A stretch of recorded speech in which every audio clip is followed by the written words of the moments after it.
That's on the 11th of November 2024, and I am Priscilla Regina Nelwoga. In our Tech Note, we're going to be focusing on the 11th annual report on the state of equal opportunities. And the Equal Opportunities Commission releasing this report last week on the state of the opportunities in Uganda and the indicators of the imbalances that we are seeing in the economy, displaying what the realities are on ground for our population, majorly caused by government. We'll be having this discussion with the Commissioner in charge of compliance and enforcement with the Equal Opportunities Commission, Mr. James Mujisha. Good morning to you, and you're most welcome to Morning at NTV. Thank you, Priscilla. Good morning, viewers. I'm happy to be at NTV. NTV is our home as Equal Opportunities Commission. We are always glad to be here. All right. So let's start off with the role of your agency in terms of the budget cycle and how you've been implementing it over the course of time. Yeah, Equal Opportunities Commission is a partner in planning and budgeting by law. The law mandates Equal Opportunities Commission to participate in the budgeting process, whereby when it comes to budgeting, we have to advise the minister responsible for finance to make sure that the issues of gender and equity are incorporated in the budget. So every financial year, we start with Ministry of Finance. When we are doing regional consultative workshop, Equal Opportunities Commission must be in attendance to advise local governments. When we are compiling the budget framework paper, Equal Opportunities Commission must make sure that they assess all programs. These are 20 programs to make sure that they are complying with gender and equity in terms of budgeting and planning. All right. Speaking of compliance and enforcement, before we get into the 11th annual report, there's the 10 reports that have been produced. Yes. And we want to find out from your docket what have been the areas of improvement. Yeah, we are happy that there is a great milestone that has been achieved in the previous report. We made several recommendations to different government agencies, and these areas we focused on themes, especially in to do with social service themes, where the marginalized people depend on health, access to education, and there's some progress. We've seen enrollment in UPE increasing. We've seen participation of ladies, female in parliament increasing. The question remains, what is the impact? That's what we want to focus on. Access to health facilities, we've recommended that at least health center tools should be turned into health center series, whereby these female that go to health facilities to give birth, they can actually be attended to when they go to health center series. And we've seen also some people living in islands. They never had access to these health facilities. When they were patrolling ambulances, and these were on roads. So we advised the government, can we also have ambulances on water bodies? We've seen some ambulances being patrolled to help people in islands like in Buvuma, Kalangala, to access health facilities. So it's a very, very good achievement when it comes to equal opportunities for all Ugandans. Okay. Speaking of equal opportunities in education, you have highlighted it. This year alone, we've seen a lot of issues around education, especially with the UPE and UCE in terms of the costs of education for something that should be to public interest and helping to bring in as many equal opportunities to all. And I know that it's one of the findings that you had in the 11th annual report. Talk to us about that and the other findings that were in the report released last week. Yeah, thank you, Priscilla. Our 11th annual report focused on very many themes, but UPE is among we are looking at the cost of education. Government introduced a policy that it should be free education for all, for primary and secondary school. But our report found out that actually it's not the way it is. There is a cost embedded in accessing education in primary, and they were giving reasons to the districts that we visited, these schools in rural areas. They said that there has been a payment given to science teachers, but leaving out arts teachers. So to motivate the arts teachers, they charge some fee to pay those arts teachers. They have also started charging fees to provide meals, lunch, which is not taken care of. They charge fees to construct pit latrines.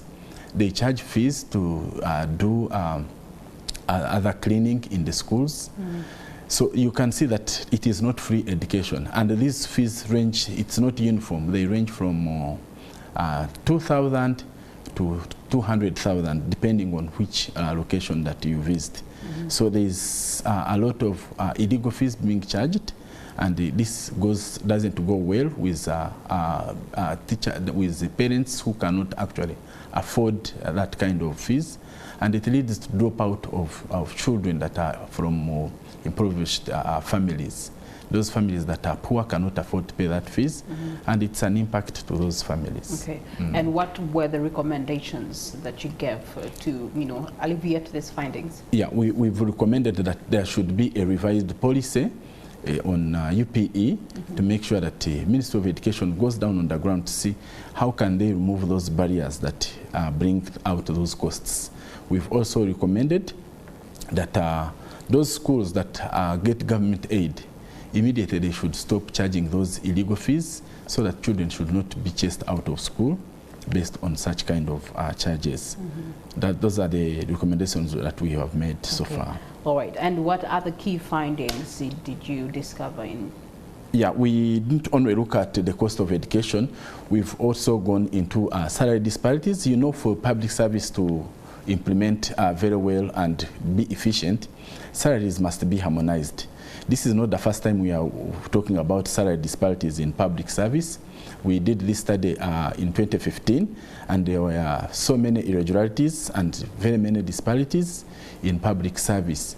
You find that somebody who is at a lower level, like a legal clerk, earning 3.5, that it is being paid to a commissioner, and you find that it's not really motivating for a commissioner who has very many responsibilities, who has many people to supervise, is earning like somebody who is at a lower clerk. These are issues that bring out the lowers the motivation of officers in the government. We found out that actually there are some agencies that pay high and some other agencies pay low, but this is same level of qualification, same experience. So we are calling upon government to put a public service salary review so that these salaries can be harmonized. Anyone accessing a salary from a consolidated fund should be given equal pay for the equal service that they provide. We've not only stopped there, we've gone into access of justice. Our 11th annual report has found out that actually it is very, very expensive to access justice, especially for the rural people who cannot afford, and people who are staying in hard-to-reach areas. I already told you about people who are staying in islands. Those people cannot easily access justice. You find that there is a sitting session that happens only once in Buvuma in a week, and to reach there, you have to pay because they are using private boats to go to the court. So you find that it's very, very costly for somebody staying on an island to access a court. Then also these ones that are not staying on islands, there are some hidden costs that come with justice. They have to pay for bail, they have to pay for transport, those ones who are staying in areas that they cannot reach. And these cases, they don't come and they finish it in one day. They keep on adjourning, and it becomes costly for a person who is vulnerable and doesn't have stable income. Okay. As the Commission, you do have a very interesting opportunity in there yourselves with the Public Finance Management Act giving you powers to assess the government plans before and looking through the budgets before they're approved, and so giving you a lens into the appropriation to alleviate some of these issues. How has that been, what has been the uptake from the other side of the ministries, the departments, the agencies, with the recommendations that you've been giving over time? Okay, thank you, Priscilla. The Public Finance Management Act gives Equal Opportunities Commission 3 provisions in the Act. Those are the provisions, Section 9, Section 13, and Section 15. The provisions to make sure that there is equity in allocation of resources. There's when they are budgeting, these agencies, to make sure that they budget and consider issues of gender and equity. So what Equal Opportunities Commission has been doing, they make sure that these ministries and agencies, we assess them every beginning. Like now, the budget called circular has come out. Each and every ministry is expected to submit their budget framework paper to Equal Opportunities Commission, so that we sit down and we evaluate and assess to see, for example, if this is Ministry of Education, have they taken care of issues of persons with disability? Are they taking issues of children? Are they taking issues of children, the girl child that is dropping out? What are the affirmative actions that are going to be taken out in their budget? So if we find this budget is wanting, we advise Minister responsible for finance not to actually allocate this budget to Ministry of Education, not until they have taken care of those issues that we have talked about. And we look at all ministries, their budgets must be in line with Equal Opportunities Commission's recommendations. And we've done this since 2015, ever since Public Finance Management Act was enacted. We are given that mandate to make sure that all budgets should be assessed by Equal Opportunities Commission to make sure that they comply with equal opportunities requirements. Okay. Mr. Mugisha, let me put you on the hot spot here. Which are the least or most imbalanced sectors? Which are the most imbalanced districts, and which are the most imbalanced ministries when it comes to the equality inclusion? Yeah, the previous assessment that we've done, we've assessed all ministries, departments and agencies. We found out that actually missions abroad, they have very many gaps. Their budgets are below the performance requirements of Equal Opportunities Commission, and the reasons for their underperformance have been due to they don't have much capacity building. They have gaps when it comes to preparing those documents. They also don't follow the guidelines of Equal Opportunities Commission. These missions abroad being far away from us, it becomes very hard for us to train them. And a few that we train online, they transfer them. By the time you come back to do the assessment over the next financial year, they have already been transferred. Then the local governments, majority of local governments, especially those that are in rural areas, they have a challenge of having gender and equity issues being addressed. For them, they base their reasons on a poor cash flow and budget cuts. They have received budget cuts. They claim that they receive money towards the end of the financial year, and they cannot absorb that money. That money is returned back to government of Uganda funds. All right. As we conclude this conversation, as a commissioner, in charge of compliance, what are you doing to ensure imbalances, especially inequality, are redressed in Uganda?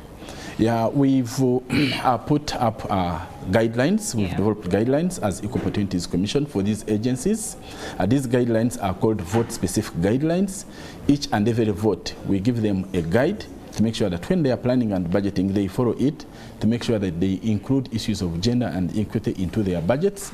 And this has helped some agencies to improve in terms of budgeting, and other agencies that are not in position to budget very well, we guide them to come to Equal Opportunities Commission for more capacity building, and we train the budget people to make sure that they budget very well. Okay. Yeah. All right. Mr. James Mugisha, thank you so much, and for the work that is being done by the Equal Opportunities Commission, thank you so much. This brings us to the end of this conversation. Coming up in our Kickstarter is the blue economy, the strategies for East Africa, and of course the role for Africa's social sustainability through the blue economy. We do have the East African Legislative Assembly members of Parliament that are joining us for this discussion. Do stay with us.